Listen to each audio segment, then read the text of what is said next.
There's something about old money confidence that feels unshakable. It's calm, grounded, never rushed. You can sense it in the way they move through life. Never seeking approval, never chasing attention. But here's the secret. That confidence doesn't come from wealth. It comes from upbringing. For generations, old money families have practiced a distinct way of parenting. A philosophy that shapes children into adults with poise, grace, and inner stability. It's not about rules for appearance. It's about raising people who don't need the world's validation to know their worth. Stay with us, because by the end of this video, you'll understand why these principles produce such calm, capable adults. And if you enjoy uncovering the hidden psychology of generational wealth, don't forget to subscribe and join our community here on the Luxury Lane. Now let's step behind the gates and see the timeless rules that build unshakable confidence. Rule number 1, praise the effort, not the ego. In many modern households, praise flows easily. You're amazing. You're the best. But in old money homes, praise is intentional. Parents don't flatter, they acknowledge effort. A child who plays piano isn't told, "Yo, you're so talented."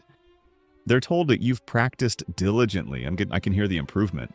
It may sound subtle, but this difference changes everything. Instead of tying confidence to compliments, children link it to competence. They learn that pride comes from mastery, not applause. Over time, that mindset creates self-assurance that can't be taken away, because it doesn't depend on what anyone else says. Old money children grow up quietly confident, not because they think they're special, but because they know they're capable. Rule number 2, manners are not submission.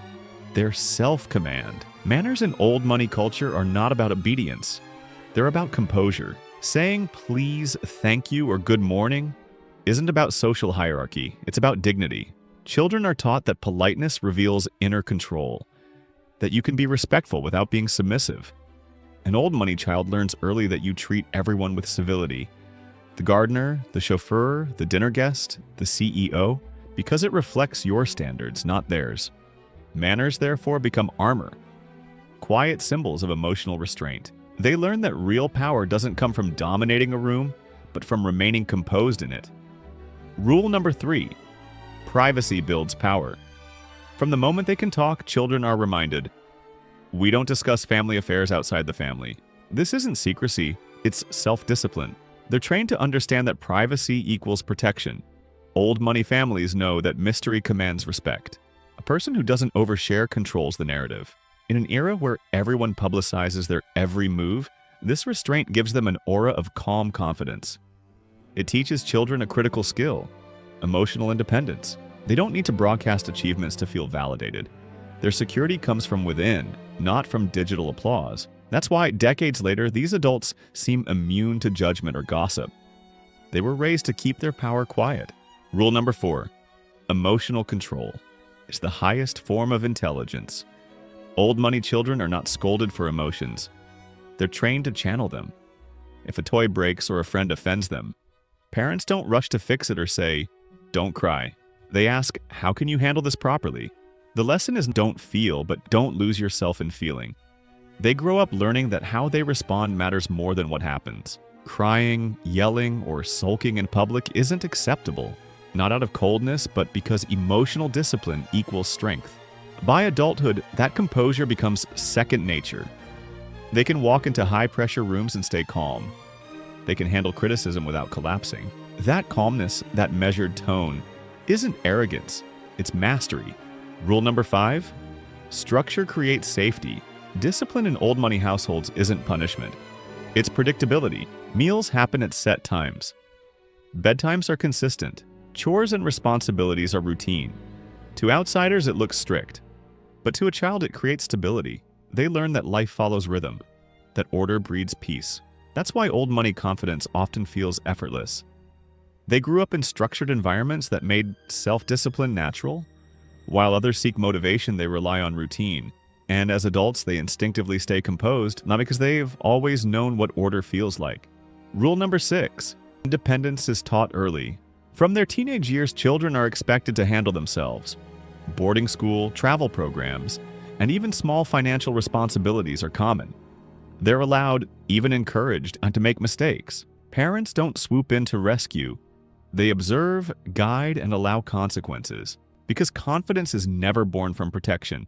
It's forged through independence. By the time these children become adults, they already know how to manage discomfort, make decisions, and recover from errors. They're not paralyzed by uncertainty. They've practiced it. Rule number 7. They are expected to speak thoughtfully, not frequently. At the dinner table, conversation is almost ritualistic.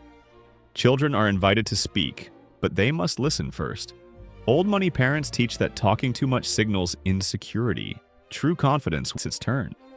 Children learn to think before they speak, to use measured language, and to listen without interrupting. By adulthood, this becomes one of their most magnetic traits. They don't rush to fill silence. They choose their words carefully, which makes others listen when they do speak. It's power through patience. Rule number 8. Failure is part of the curriculum. While modern parents cushion failure, old money families expect it. If a child loses a debate, fails a test, or feels embarrassed, parents rarely intervene emotionally. Instead, they say, "Learn from it." What's next? This small shift teaches resilience. Failure is not something to fear. It's part of life's refinement process. It builds the one thing money can't buy: grit. By adulthood, these children don't crumble under rejection or challenge, because failure never meant the end. It meant begin again. Rule number 9. Dignity comes before desire. Old money parents teach children that wanting something doesn't mean they get it. If they throw a tantrum, the answer isn't negotiation, it's silence. Desire without discipline is weakness. They're taught to wait, to earn, and to never sacrifice dignity for instant gratification. Even small gestures, writing thank you notes, waiting their turn, or addressing adults respectfully, reinforce that grace is more important than gain. And this dignity follows them for life. It's the quiet poise that can't be faked, the kind that comes from being taught restraint before privilege. Rule number 10. Gratitude is a daily habit, not a holiday gesture. In old money homes, gratitude isn't something saved for Thanksgiving dinners. It's woven into everyday life. Children are taught to say thank you to staff, drivers, teachers, everyone. Not mechanically, but with sincerity. Parents model this constantly, writing thank you notes, sending flowers, or acknowledging kindness with a personal call. From an early age, children learn that gratitude softens privilege. It transforms wealth from entitlement into stewardship. And psychologically, it grounds them. When you begin each day acknowledging what you have, you don't feel the need to prove your worth through possessions or status. Gratitude builds humility, and humility builds peace, the quiet foundation of real confidence. Rule number 11. They learn the art of presence. Old money has a curious rhythm. Slow, deliberate, almost timeless. You'll notice it in their speech, their gestures, their gaze. That's because from childhood, they're taught not to rush. When someone speaks, they listen. Truly listen. When they eat, they savor. When they walk into a room, they pause, observe, and move with intention. This mindfulness creates magnetic presence. It tells the world, I am in control of my time and attention. In contrast, those who hurry or multitask appear anxious, signaling a lack of control.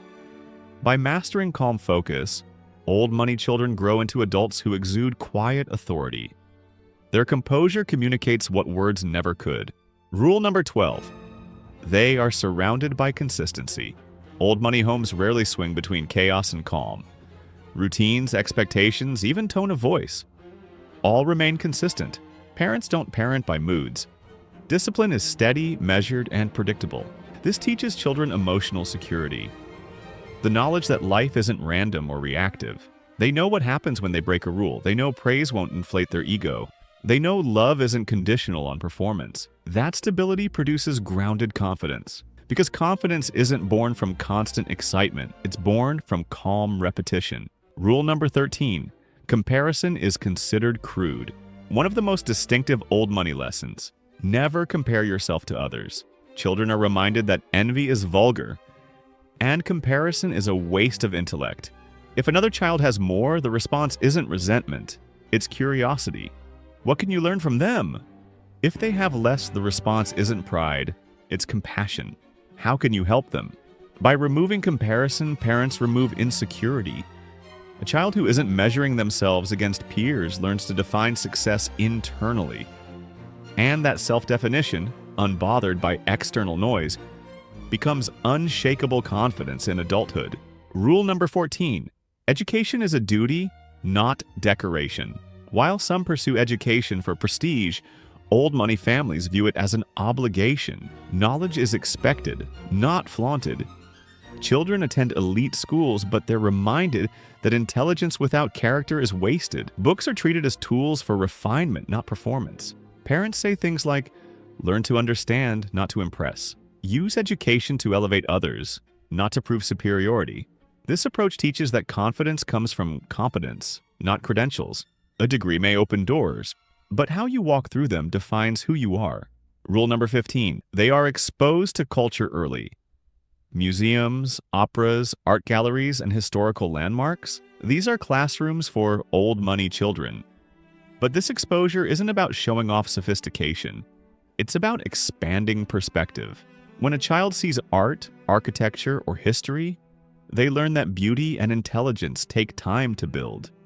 They begin to appreciate patience, craft, and nuance, qualities mirrored in self-development. This refined environment subtly molds them into adults who value depth over display, knowledge over novelty, and that cultivated taste, calm, discerning, confident, becomes one of their strongest social currencies. Rule number 16. They are surrounded by adults who model calm leadership. Children copy what they see, not what they hear. In old money households, parents rarely argue loudly, panic publicly, or vent emotionally in front of kids. Conflicts are discussed privately. Decisions are made with deliberation. The message? Composure is leadership. When children witness calm authority every day, they internalize it. They learn that confidence isn't about volume. It's about restraint. As adults, this becomes second nature. They naturally pause before reacting, think before responding, and choose diplomacy over dominance. It's not an act, it's upbringing. Rule number 17. They're reminded that wealth can disappear, character must not. Old money families often share cautionary stories about ancestors who lost fortunes through arrogance or indulgence. The lesson: money is fragile. Character is not. By reminding children that wealth can vanish, they train them to build identity on traits that can't. Honesty, kindness, perseverance, self-respect. This knowledge anchors them deeply. Their confidence isn't inflated by privilege, it's protected by perspective. They learn to navigate prosperity with humility and setbacks with grace, because true power isn't what you own. It's who you remain when ownership fades. Rule number 18. They learn to respect silence. In old money homes, silence isn't awkward, it's essential. Whether it's quiet breakfasts, study hours, or reflective walks, children are taught that stillness sharpens the mind.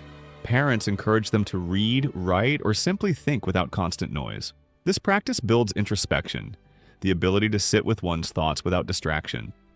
That's why old money adults appear calm in solitude. They're not afraid of their own company. Their confidence comes from self-knowledge, not social validation. Rule number 19. They are expected to serve others.